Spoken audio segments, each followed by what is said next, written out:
إنجازات مغربية تتألق في الملاعب الأوروبية، تنقلات محتملة وقرارات مفاجئة تغير مشهد بطولة أفريقية. تابعونا لتكتشفوا كل التفاصيل المثيرة.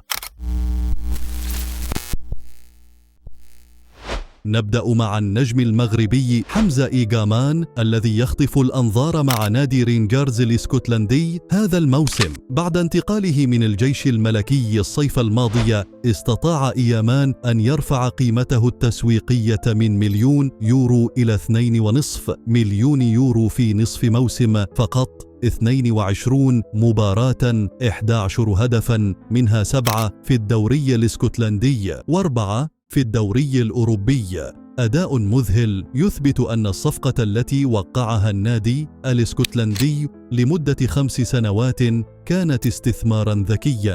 من اسكتلندا إلى إيطاليا، حيث يخطف رضا بلحيان اللاعب المغربي الشاب اهتمام عمالقة الكرة الأوروبية. إنتر ميلان، نابولي وأولمبيك مارسيليا يتسابقون لضم هذا النجم الصاعد. هيلاس فيرونا وضع سعرا مبدئيا يبلغ 12 مليون يورو للرحيل المحتمل لبلحيان، بينما تشير التقارير إلى أن النادي الفرنسي أولمبيك مارسيليا قد يكون الأقرب لضمه، خصوصا بفضل دعم مهدي بن عطية المستشار الرياضي للنادي.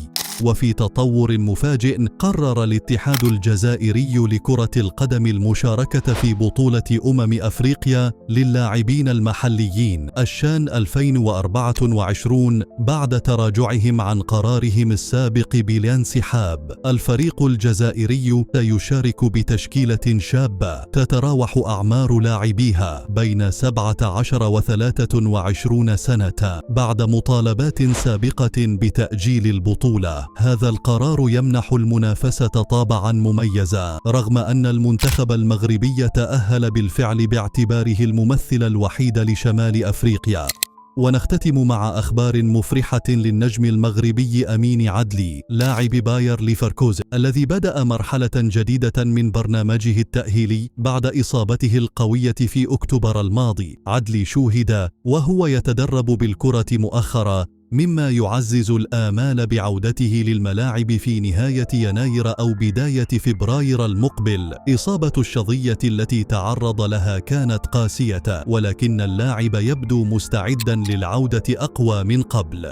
كانت هذه أبرز أخبار نجومنا المغاربة الذين يواصلون رفع راية كرة القدم الوطنية في المحافل الدولية. شاركونا آراءكم حول مستقبل هؤلاء النجوم، ولا تنسوا متابعة قناتنا للمزيد من الأخبار الحصرية والمميزة.